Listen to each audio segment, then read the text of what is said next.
Welcome sir, शुरू किया जाए। Thank you very much. Thank you.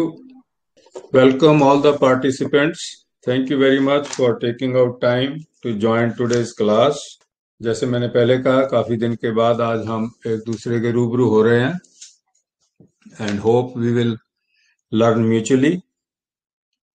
आपकी क्लासों को, आपके एफर्ट्स को मैं देखता रहता हूँ, काफी टाइम पे टाइम चलते रहते हैं और अब बड़ी अच्छी क्लास जो अब इनिशियो से बेसिक्स से चल रही है रो सीरीज को पठन पाठन की, वो तो रियली ब्यूटीफुल है और नए लोगों को, नए बच्चों को इससे बहुत लाभ हो रहा होगा, होना भी चाहिए। जैसे आपने इसको अरेंज किया है, मैनेज कर रहे हो, डॉक्टर अशोक वैद्य, आप बधाई के पात्र हो। धन्यवाद। धन्यवाद। Knowledge should always be disseminated, इसका प्रसार करना चाहिए, फैलाव करना चाहिए, उससे ये बढ़ती है। Very nice, wonderful. So this is a case of a male who is 45 years old, पर पेशेंट से डायरेक्ट बात बिल्कुल नहीं हुई। उसके आईपीआर में से उसकी सिस्टर ने उसके बारे में बात की और उसकी जो प्रॉब्लम थी वो था एंगर इशू, एक्सट्रीम एंगर, और apart from that he had certain physical problems also, जिसमें उसका हाई ब्लड प्रेशर था, कोलेस्ट्रॉल उसका एस्केलेटेड था, और he had joint pains and chronic constipation as well. Sister ने मेरे को कांटेक्ट किया, someone of one of my old patients, जिनको वो जानते थे, उन्होंने उनको बतलाया कि आप वहां बात कर लो।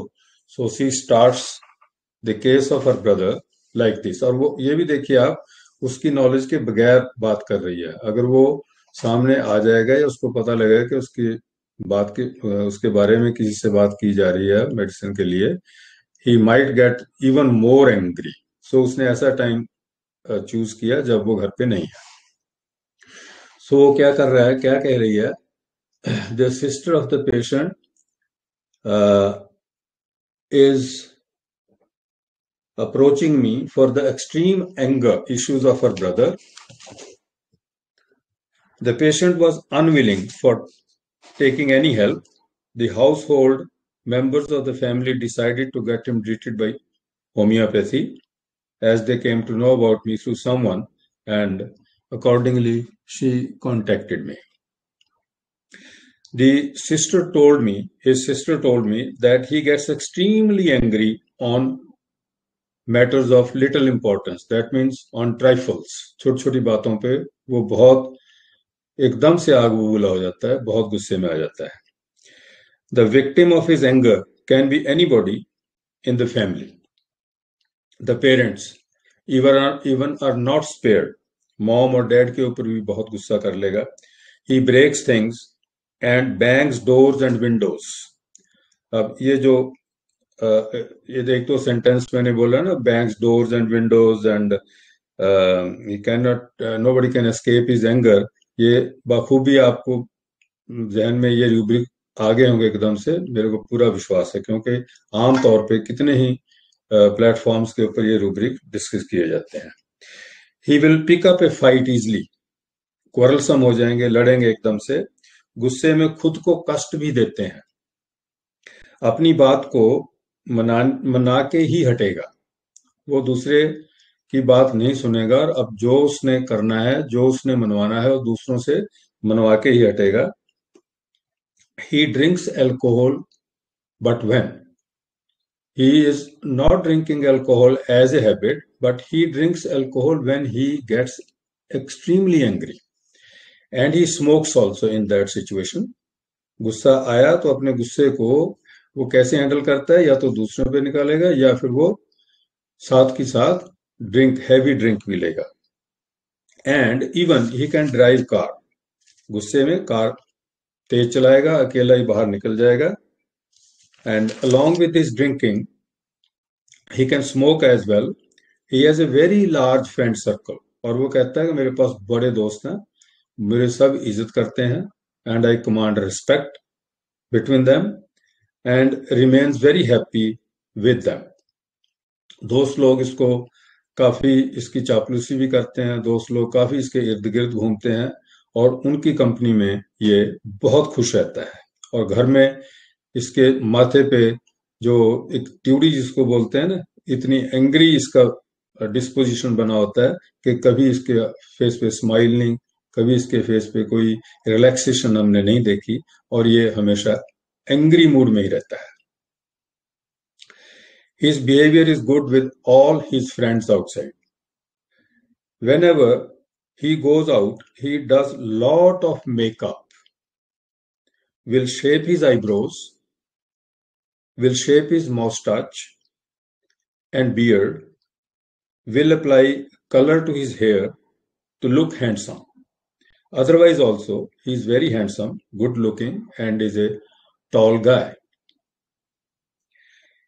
In his childhood, he received lot of love and affection from everyone, since he was the eldest in the family and was the only male child in the family,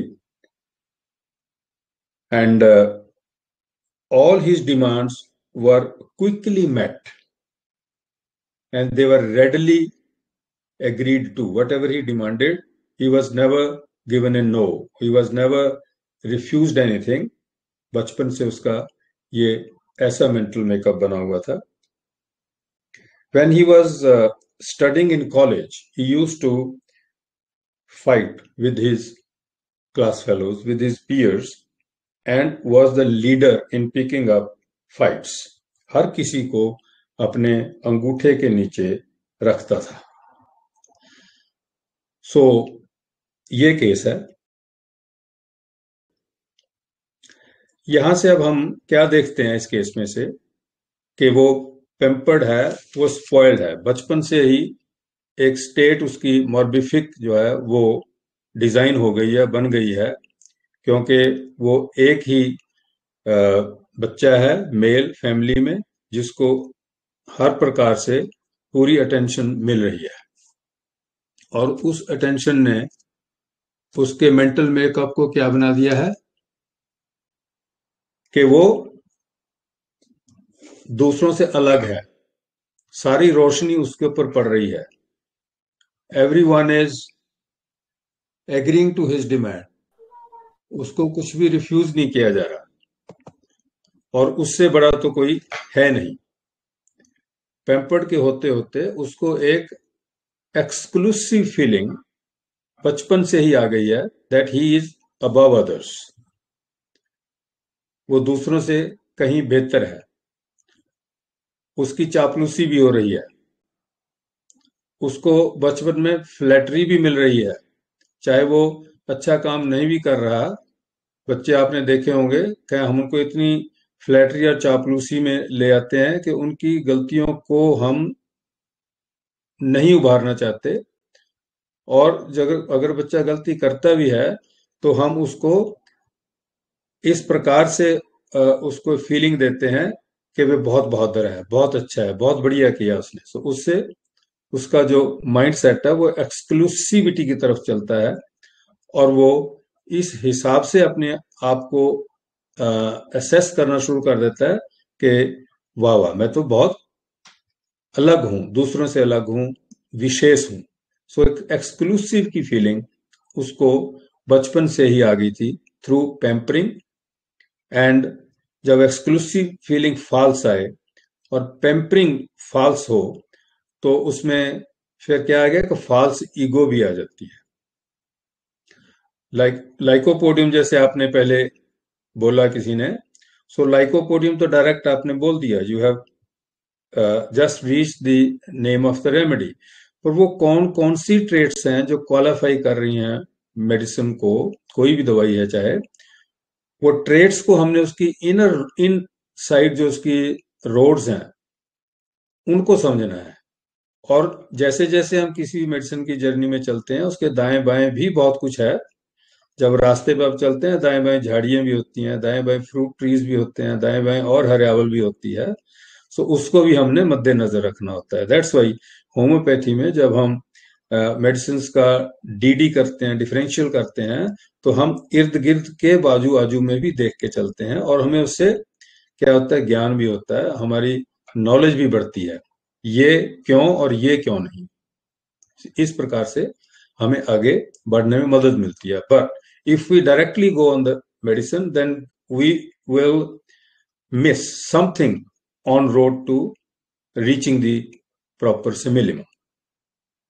so learning का यही भाव होता है कि हम उसके जो inner फाइनर points हैं उनको भी हम देख सकें. अब यहाँ इस केस में जो ट्रेट उभर रही थी, जो ट्रेट बन रही थी, आज वो 45 साल का हो गया है, पर उसको एक ट्रेट बचपन से ही जो एक्सक्लूसिविटी की थ्रू पेम्परिंग और spoiling behaviour by the elders हुई, उसके ऊपर ही उसका बाकी का जो एडिफेस था, जो पूरी स्ट्रक्चर थी उसकी लाइफ की, वो उसके ऊपर खड़ी. उसको फाउंडेशन कैसी बनी, उसकी मिली, उसको वो एक्सक्लूसिव फाउंडेशन मिल गई, उसको वो एक पैम्परिंग की फाउंडेशन मिल गई, एक फ्लैटरी की फाउंडेशन मिल गई, और उसके ऊपर जो उसका बिल्डिंग इरेक्ट हुई है वो सारी फॉल्सहुड की बिल्डिंग चलती गई. और उसके बाद क्या हुआ कि वो जैसे जैसे बड़ा हुआ, उसने सिस्टर ने जैसे बतलाया कि वो घर में तो गुस्से होता ही है, और घर में गुस्से का वो कैसे निपटारा करता है कि वो या हैवी ड्रिंकिंग लेगा और साथ में वो पेरेंट्स को भी नहीं बख्शेगा, उनके ऊपर भी वो गुस्से में आके अपनी बात को मनवा लेगा. सो यहाँ से हमें क्या, लाइकोपोडियम सही बतलाया आपने, बिल्कुल. आई विल कॉन्ग्रेचुलेट यू जिसने भी लाइकोपोडियम हमारे अमंग द पार्टिसिपेंट्स में से बोला था. पर हमने ये देखना है क्यों ये लाइकोपोडियम है, कि कैसे इसको लाइकोपोडियम की जो अपना एक ट्रेट है उसमें ये कैसे मोल्ड हुआ, कैसे ढला. इसकी जो फेजेस ऑफ लाइफ हैं उसमें लाइकोपोडियम कैसे कैसे आगे चित्रण होती गई, इस चीज को हमने समझना है, so that we do not miss any point. और ये भी हो सकता है कि सल्फर भी हो जाए, वो नक्सवोमी का भी हो जाए. अगर हम इसमें ये फोकस करेंगे कि ड्रिंकिंग की हैबिट है उसकी, हम एलिमेंट्स फ्रॉम अल्कोहलिज्म ले लेंगे, हम भटक जाएंगे. फिर अगर हम उसके दूसरे और ट्रेड्स ले लेंगे कि वो तो बात ही नहीं करना चाहता, वो तो सामने नहीं आना चाहता, इंडिफरेंट टू हिज कंप्लेंट्स है, वो भी यहाँ पे नहीं लगेगा. ऐसे हम भटक जाते हैं. सो हमें उसका तो नजरिया, उसकी ट्रीटमेंट के बारे में पता ही नहीं है, because he has not said कि मैंने कोई दवाई नहीं लेनी, ही हैज नॉट सेड कि मुझे कोई हेल्प नहीं चाहिए. The family members have not reached him कि अपने तुम इलाज करा लो. वो तो out of concerns of the IPR with the patient, उस अपनी एक कंसर्न के बीच में से वो बात कर रहे हैं. सो हमें ऐसे पेशेंट्स को जो खुद ना तो बात करना चाहते हैं, ना फैमिली ने उनको कहा कि अपना इलाज करवाओ, पर family out of their concern उनकी हेल्प करना चाहती है, तो उस केस में हमें ये सब रूब्रिक ऐसे पीछे रह जाएंगे. एलिमेंट ऑफ अल्कोहलिज्म भी नहीं आएगा, well says when very sick भी नहीं आएगा, इनडिफरेंट टू कंप्लेंट्स भी नहीं आएगा. और ज्यादातर हम इस ट्रैप में कई दफा फंस जाते हैं, वो तो इनडिफरेंट है, वो तो परवाह ही नहीं करता, वो तो फ्रेवलस है, ये सब चीजें इसमें बिल्कुल पीछे रह जाएंगी. हमने जो उसका बिल्ड हुआ है, उसकी लाइफ कहाँ से उसकी फाउंडेशन पड़ी है, और आगे आगे उसने कैसे उसके विचारधारा बदली है, और उसने कैसे अपनी इमोशंस और सेंटीमेंट्स को हैंडल किया है, वो उस पर फोकस करना पड़ेगा. सो जब उसने कहा कि he will easily pick up fight, so उसमें क्या है कि वो गुस्से में खुद को भी कष्ट देता है, ये भी उन्होंने बतलाया. खुद को कष्ट देना क्या हुआ, हमारे पास रूब्रिक है contemptuous, hard for juniors and soft for seniors. खुद के लिए बंदा अपने आप को जब कष्ट देता है, वो अपने आप को इंफीरियर समझता है. अपने आप को कष्ट देना, अपने ऊपर ही अपनी एंगर निकालना is also a kind of contemptuous on the soft part, on the soft people. Doors को बैंग करना, ड्रार को डोर से मार देना, चीजें फेंक देना, ये जो टेम्पर टेंट्रम्स हैं, these are also a kind of contemptuousness on inanimate things. जो चीजें जिनमें कोई लाइफ नहीं है, ड्रार है, दरवाजा है, they don't have any life, lifeless है, पर जो पेशेंट है अपना गुस्सा डोर को बैंग करके निकालेगा, ड्रार को एकदम से बंद करके निकालेगा, या कोई यूटेंसिल है, बर्तन है रसोई में, उसके एकदम से उसको फेंक देगा या उसको एकदम से रखेगा, आवाज अगर आती है ऐसी रखने की जोर से, सो वो भी एक तरह से contemptuous, hard on inferiors and soft on superiors, क्योंकि वो अपना गुस्सा उन चीजों पे निकाल रहा है जहां वो कहता है कि इसने तो कोई रिस्पॉन्स मेरे को नहीं करना है, दरवाजे ने कोई रिस्पॉन्स नहीं उसको देने के मेरे साथ ऐसे क्यों कर रहा है, ड्रॉर ने, गिलास ने या किसी और चीज ने उसको ये रिस्पॉन्स नहीं देना कि मेरे साथ ऐसा क्यों कर रहा है। सो वो उसके लिए इंफीरियर चीजें हैं जिनके जरिए वो अपने गुस्से को निकालता है। सो आमतौर पे हम हार्ड और सॉफ्ट सुपीरियर्स एंड इंफीरियर्स का वहीं लगाते हैं इंटरपर्सनल रिलेशनशिप्स के ऊपर, कि छोटों पे गुस्सा निकाल दिया और बड़ों के सामने चुप हो गया। अगर बड़े उसकी एंगर का सोर्स हैं, he can not speak in front of them because वो उनसे एल्डर हैं या उनकी इज्जत करता है या उनका बॉस है, पर उस गुस्से की वजह से जो उसको डिस्टरबेंस हुई है मेंटल लेवल पे, इमोशनल प्लेन पे, वो उसको छोटों पे निकाल देगा जहां उसकी वो सोचता है कि चलती है। ये तो हम ऐसा सीधा सीधा लेते हैं, पर यहां भी ये रूब्रिक लगेगा जहां वो इन एनिमेट चीजों के ऊपर भी निकालेगा, खुद के ऊपर भी अपने आप को कष्ट देगा, वहां वो अपनों को इंफीरियर समझ रहा है, अपनों को ही कष्ट देके उस गुस्से के साथ वो जिस पंजाबी कहने हैं उस गुस्से ने नजिठेगा, उसके साथ वो जो अपना आगे की जर्नी है उसको वो तभी ठीक कर पाएगा जब तक वो उस गुस्से को अपने पे खुद पे नहीं कष्ट देके निकालेगा। सो ये भी एक soft on superiors and hard on juniors पे लगता है। So we have to understand the rubric like that also. और इसके साथ ही एक और रूब्रिक है, वो रूब्रिक आता है, वो है अनफीलिंग में। अब ये जो गुस्से वाले लोग हैं जो किसी की परवाह नहीं करते हैं, हर किसी को एक ही डंडे से हाँकते हैं, खासकर जो उनको लगता है कि इन्फीरियर है हमसे, उनमें फीलिंग नहीं होती, they are bereft of any feeling. एक रूब्रिक है हमारे पास, unfeeling, hard hearted, inferiors towards and soft to superiors. मिलता जुलता रूब्रिक है कंटेम्पचुअस वालों के साथ। इसमें दो रेमेडीज ज्यादा डली हुई है। वो दो रेमेडीज जो अलग हैं इसमें, contemptuous hard on inferiors and soft on seniors, उसमें कल्केरिया और स्टेफिसेग्रिया नहीं है। जब हम अनफीलिंग वाला रूब्रिक लगाते हैं तो उसमें हमारे पास कल्केरिया और स्टेफिसेग्रिया, लाइकोप्लाटाइना, लाइकोसिस, वेराट्रम के साथ में वो भी आ जाती है। So please note down this rubric also. Unfailing, उसको कोई फीलिंग नहीं है, वो हार्ड हर्टेड है। जब आप अपने पेरेंट्स के ऊपर ही कोई तशद्दुद कर रहे हैं, गुस्सा निकाल रहे हैं, उनको आप इन्फीरियर तो हम ले लेंगे कि आपके सामने वो इन्फीरियर है, पर जो पेरेंट्स होते हैं वो हमारे लिए एक तरह के भगवान के तुल्य होते हैं। जब हम अपना गुस्सा उन पे निकालते हैं तो हमें कोई फीलिंग नहीं होती, हम अनफीलिंग हो जाते हैं और हार्ड हर्टेड, हमारा सीना जो है कठोर हो जाता है, और उस कठोरता की वजह से और कुछ ना फील करते हुए, रिस्पेक्ट की भावना ना करते हुए, हम उनके ऊपर उनको हम अपने गुस्से का शिकार बना लेते हैं।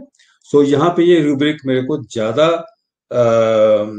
लगा कि ये ढुक रहा था, ये अच्छा लग रहा था और ये सिचुएशन को ज्यादा कवर कर रहा था। सो मैंने इसको अनफीलिंग, हार्ड हर्टेड, इंफीरियर्स और सुपीरियर्स उसमें लिया। और इसके बाद जो वो अपनी बात को मना के ही हटना, पावर लव ऑफ उसमें आ गया कि वो हर किसी को अपने अंगूठे के नीचे भी रखता है, पावर की उसको फीलिंग है। और जो लाइकोपोडियम है, एक्चुअली उसके पास पावर नहीं होती, इंटरनली ही फील्स वीक। अपने आप को बाहरी तौर पे अफेक्टेशन में जाके वो अपनी आउटवर्ड पावर को दूसरों को दिखाता है। उसकी ईगो ब्लोटेड होती है, अंदर उसके कुछ नहीं होता, खालीपन होता, और खालीपन होने से ही उसको फिजिकल लेवल के ऊपर भी उसको ब्लोटिंग होती है। आउटवर्डली ईगो भी ब्लोटेड और इनवर्डली उसका जो मेटाबॉलिज्म है वो उसको साथ नहीं देता, और उसके जो अब्डोमेन स्टोमक उसमें गैस भरती है तभी वो ब्लोटेड होता है, और लॉस ऑफ सेल्फ कॉन्फिडेंस से वो ग्रसित होता है। उसकी बाहर बार की जो प्रोजेक्शन है वो अपने इंटरनल से बिल्कुल उल्ट होती है, अंदर से वो बिल्कुल खाली, टूटा हुआ, नो कॉन्फिडेंस, वो दुनिया को फेस नहीं कर सकता। He can not talk in front of the people, he has timidity appearing in front of people, पर बाहर बार वो अपने आप को दिखाता है कि मैं बहुत शेर हूं, मेरे से बड़ा कोई नहीं है, मेरे से बड़ा ताकतवर कोई नहीं है। और इस केस में जहां हमने अनफीलिंग हार्ड हार्टेड, वो तो पेरेंट्स के ऊपर गुस्सा निकालने के लिए लगाया, और साथ में हमने contemptuous, hard on inferiors and soft on superiors भी लगाया। वो किस लिए कि एक तो वो खुद को अपने आप को उस अवस्था में इंफीरियर समझ रहा है, अपने आप को कष्ट देता है। दूसरा, वो अपने इस एंगर को डील करने के लिए ड्रिंक करता है। ड्रिंक जब करता है वो अपने गुस्से को निकालता है, वो भी अपने आप को इंफीरियर समझते हुए अपने गुस्से को शांत करने के लिए वो ड्रिंक में जाता है और स्मोक में जाता है, और वो कार ड्राइव करता है गुस्से में। वो गुस्सा जो है वो निकाल रहा है कार को पेडल दबा के, एक्सीलेटर दे के। वहां पे उसके लिए जो एक्सीलेटर है वो इंफीरियर है। सो वो कंटेम्पचुअस है उस इनएनिमेट ऑब्जेक्ट के लिए भी जहां वो अपने गुस्से को निकाल रहा है। सो ये रूब्रिक भी इसमें आया। इंटरपर्सनल रिलेशनशिप में हमने इसको अनफीलिंग हार्ड हार्टेड लिया, और जहां उसने इनएनिमेट चीजों के ऊपर गुस्सा निकाला है वहां हमने उसको कंटेम्पचुअस में डाला। अब वो जब सिस्टर बतला रही है कि वो घर में तो उसका बिहेवियर ऐसा है, पर बाहर वो फ्रेंड्स के साथ बड़ा खुश रहता है। फ्रेंड्स को वो पूरी, क्योंकि उसको वो अटेंशन देते हैं, वहां वो बहुत चीयरफुल रहता है। सो उसके लिए हमने रूब्रिक लिया estranged strangers being kind but not with his family and entourage. उसकी पूरा जो मेंटल मेकअप है वो इस चीज को, इस रूब्रिक में वो पूरे का पूरा फिट हो रहा है कि वो फैमिली के प्रति तो बहुत क्रूअल है, उनके प्रति कंटेम्पचुअस है, बट अपने दोस्तों के प्रति वो बहुत खुश है। Estranged strangers being kind but not with his family and entourage. अच्छा, एक और उसने बतलाया कि जब वो बाहर जाता है बड़ी मेकअप करता है, बहुत अपने आप को बन ठन के निकलेगा, बहुत अपनी तरफ से वो ऐसी ड्रेसअप करेगा कि दूसरों को वो अच्छा नजर आए। अंदर की वीकनेस को जब हम छुपाना चाहते हैं तो तभी हम मेकअप करते हैं। फेस पे हम मेकअप लगाते हैं because something is not presentable to outside world. हम मेकअप लगा के उसको प्रेजेंटेबल बनाते हैं। सिमिलरली ये वीकनेस होती है। हम इंटरनल वीकनेस को कवर अप करने के लिए we do something outwardly so that we are acceptable in the society. हम अपना अच्छा प्रोजेक्शन कर सकें, हमारी इनर वीकनेस का हमें पता है, और the moment our inner weakness is exposed, फिर वहां हमारी सब वो जो फॉल्स ईगो है वो बिल्कुल ढह ढेरी हो जाती है। इसलिए वो उसको होने नहीं देना चाहता, वो अपनी इमेज को ऊपर रखना चाहता है और दूसरे के ऊपर इंप्रेस करना चाहता है। सो यहाँ पे जब भी वो बाहर जाता है, बन ठन के जाता है, तो रूब्रिक है vanity, VANITY, too much makeup. इसमें लाइकोपोडियम पड़ी है, वेनिटी, टू मच मेकअप। और फिट डिजायर्स टू बी, उसमें भी लाइकोपोडियम है। वो why he wants to be fit. आजकल आपने देखा होगा बच्चे बहुत बड़े भी जिम में जाते हैं and they focus on making their biceps, they focus on looking with bulged biceps. उनके जो बाहें हैं वो बहुत ताकतवर हों, बड़े हों, साइज में बड़े हों। सो ये भी एक उनकी आउटवर्ड प्रोजेक्शन है। Inside they do not feel as strong as they want to show it outside. और वो अफेक्टेशन है ये भी अपनी आउटवर्डली जो वीकनेस है उसको स्ट्रॉन्ग दिखाने के लिए हम मसल के जरिए भी उसको दिखाते हैं, अपनी वाणी के जरिए भी दिखाते हैं, अपने बिहेवियर के जरिए भी दिखाते हैं। और ये सब इस प्रकार के जो लोग हैं वो लाइकोपोडियम होते हैं। But at the end of the day they constantly suffer with inner weakness. Inner weakness on which level? Confidence के लेवल के ऊपर, परफॉर्मेंस के लेवल के ऊपर। और वो इसीलिए हम देखते हैं कि एग्जामिनेशन बिफोर उनको एंजाइटी हो जाती है। और उसमें और भी दवाइयां हैं, सिलीशिया भी है, जलसेमियम भी है।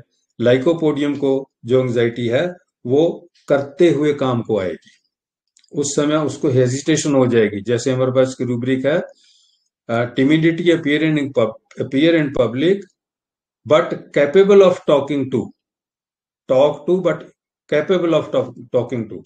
इनिशियल हेजिटेशन के बाद उसको लगेगा मैं बोल नहीं पाऊंगा, पर once he starts then he ends up doing it very well. So this timidity of lycopodium is during the execution of a particular task। हम डिफरेंशियल जब इसको करते हैं जलसेमियम के साथ, जो कि उसी रूब्रिक में पढ़ा है जो हम लेते हैं ना, elements from anticipation, examination before, whatever. So जो जलसेमियम की एंजाइटी है वो होगी फ्यू आवर्स और few days before the event. Lycopodium anxiety होगी वाइल डूइंग द इवेंट, जब चल रहा है काम उस समय। Timidity appearing in public, talk to but capable of talking to. ये ड्यूरिंग है, वो जब स्टेज पे जाके उसने बोला, इनिशियल हेजिटेशन होगी पर वो कर पाएगा अच्छी तरह से, that is anticipatory anxiety during. Gelsemium कुछ आवर्स कुछ डेज बिफोर आएगी। और सिलीशिया की जो है, जब तक बच्चे को एग्जामिनेशन में बैठे हुए क्वेश्चन पेपर सामने आ गया, उसने पढ़ लिया कि मेरे सब क्वेश्चन के आंसर आते हैं, वो उतनी देर के लिए ही रहेगी जब तक उसको ये आभास नहीं हो जाता कि मैं सारे क्वेश्चंस का रिप्लाई मेरे को आता है, उसकी शांत हो जाएगी जो एंजाइटी है। सो इस तरह से हम एक ही रूब्रिक के अंडर जो रेमेडीज है उनकी हमने ट्रेड्स समझनी है। सो यहाँ पे वो अपनी इनर वीकनेस को छुपाने के लिए, अपनी कमजोरी को छुपाने के लिए अच्छा दिखना चाहता था। बाहर पर है भी हैंडसम था, उसकी सिस्टर ने बताया कि वो हैंडसम भी है, टॉल भी है, सब कुछ है, but even then he wants to project himself outwardly that he is very good looking, ताकि उसके बारे में लोग उसकी जो इनर वीकनेस, तो उसकी भावनात्मक तौर पे, उसकी इमोशनल सेंटिमेंटल लेवल पे जो वीकनेस है उसको भी वो छुपाते हुए अपने आप को फिजिकल भी बाहर जो स्ट्रांग दिखाना चाहता है। So that was fitted in vanity, lot of makeup. और when he starts fighting with the peers, अपने क्लास फेलो के साथ लड़ता है, उनको अंगूठे के नीचे रखता है। So that is power love of. Lycopodiums have a lot of desire to enjoy power and play power games. So उसको हमने लाइकोपोडियम दिया। अब आपको मैं ये क्वेश्चन पूछना चाहता हूं कि कौन सी पोटेंसी इस अवस्था में मैं देनी चाहिए? A patient who is vibrating with anger on a very high speed, इतनी ज्यादा एंगर वाला है, तो उसको हम कौन सी पोटेंसी देंगे? ये if you can help me by telling this. दवाई तो हमने निकाल दी। हाँ जी, 10M। हाँ जी, और कुछ? 10M। 10M। हाँ जी, 10M क्यों? आप थोड़ा रीजन बता सकते हैं? मैंने 10M ही दिया था वैसे, बाय द वे, और आप थोड़ा प्लीज एलेबोरेट कर पाओगे व्हाई 10M? यस सर, उसकी एनर्जी इतनी हाई है, इतना ज्यादा एंगर है उसको, मेंटल लेवल पे सिम्टम्स है, तो 10M बेटर काम करेगी 1M से। बिल्कुल सही है, क्योंकि वो इतनी हाई फ्रीक्वेंसी के ऊपर मेंटली इमोशनली वो स्पिन कर रहा है, इतनी हाई फ्रीक्वेंसी पे चल रहा है कि उसको शांत करने के लिए हमें हाई स्ट्रिंग ऑफ मेडिसिन जो पोटेंटाइज्ड है वो अगर देंगे तो उसको फर्क होगा। सो इस केस में हमने उसको लाइकोपोडियम 10M की एक डोज मैंने उनको भेजी, और मैंने उनको कहा कि आपने क्या करना है, इसको पानी डाल लेना इस वायल में, इसको आपने शेक करना है, घोल लेना। जब इसका मिश्रण बन जाएगा तो आपसे वो पानी तो पीता होगा लेके, या और कोई लिक्विड आपसे लेते होगा घर में, सो कोशिश ये करना है कि अगर पानी में उसको आप दे सको। और ये जितना भी घोल बना है सारे का सारा नहीं देना है, इसमें से आपने just half a lid of this आप उसमें डाल देना गिलास में। अगर वो 1 2 4 घूंट पीता है या सारा ही पी लेता है, डजेंट मैटर, हमें तो आइडिया हमारा ये है कि उसके अंदर दवा जानी चाहिए। So he was given a dose of 10 ml, और मैंने सिस्टर को कहा कि please contact me after 1 month। So 1 महीने के बाद सिस्टर बतला रही है कि his anger is much much manageable, और वो खुद इस चीज से वो सरप्राइज्ड है कि वो उसका बिहेवियर नहीं रहा। Then they disclose to him कि भी हमने आपको मेडिसिन होम्योपैथी की दी थी और आपकी नॉलेज के बगैर, but he did not raise any issue after that, rather he was thankful. और उसका जो रवैया था जब वो थैंकफुल उनको हो रहा था अपनी सिस्टर को, वो बहुत माइल्ड था। और उसी दिन फॉलो अप के दिन जब सिस्टर ने मेरे को उसकी बतलाया कि 1 महीने के बाद इसको काफी आराम मिला है, बहुत शांत हुआ है, the patient also talk to me at the same time. उसने अपनी सिस्टर का भी उसने बात की मेरे से, and he thanked his sister at the same time he thanked me as well. कहने लगा कि डॉक्टर साहब मेरी तो जिंदगी ही बदल गई है, मैं गुस्से नहीं होता, और जो जो चीजें जिन पे मैं गुस्से होता था, तो मैं अब रिफ्लेक्ट होके जब देखता हूं तो मेरे को अपने आप से ही बहुत फील होता है कि why was I like this.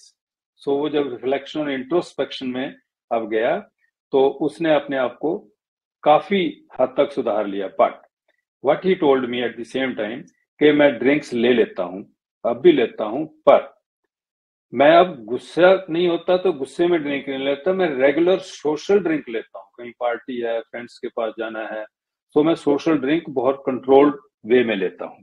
जैसे मैंने शुरू में बतलाया कि हमने उसकी ड्रिंकिंग की प्रॉब्लम को टैकल नहीं करना था, हम एस्ट्रे होने के चांसेस बहुत हैं ऐसे केसों में, जिससे हमें सिमिलिमम में निकालने में दिक्कत हो जाती है। सो इसलिए we have to focus on the state of the person. उसकी जो आज की लेटेस्ट स्टेट है, उसकी मेंटल इमोशनल, वो एकदम से तो आज नहीं बनी, उसके पीछे कोई हिस्ट्री है।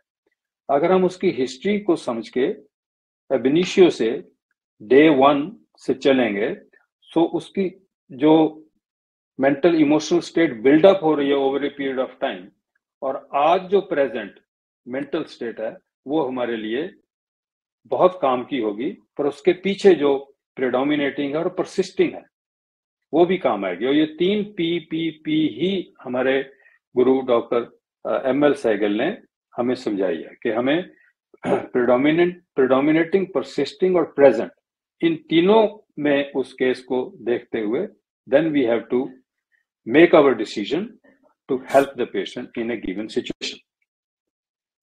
सो ये केस था लाइकोपोडियम का जो आपके समक्ष मैंने रखा। सर इसकी जरा रेपिटेशन बताओ दोबारा प्लीज। इसकी क्या, हाँ दोबारा रिपीट करोगे जी, क्या बोला आपने? डोज की रेपिटेशन बताओ जरा 10 ml की। रेपिटेशन तो हमने की नहीं, बस एक ही डोज दी थी, और उसके बाद उसका मेंटल इमोशनल पानी में एक ही डोज दी थी आपने? हाँ पानी में एक ही डोज दी, एक रिपीट भी नहीं की। उसके बाद वो ठीक होता गया। ये केस अबाउट 2 years बिफोर का है, और एक सिंगल डोज नहीं उसको, उनको मैंने मंथली में फॉलो अप करता होता था। Next month he was more settle down, उसके बाद और सेटल डाउन था, और ultimately he quit drinking also.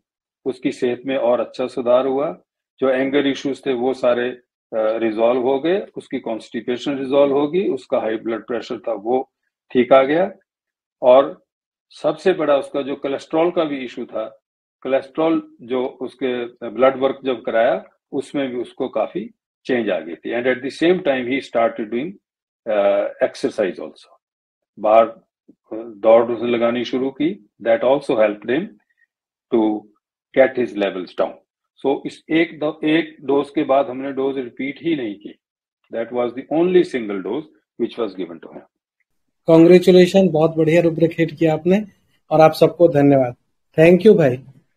Thank you very much. Thank you sir. Hope to see you again. Thank you. नमस्कार. Good night. शुभ रात्रि.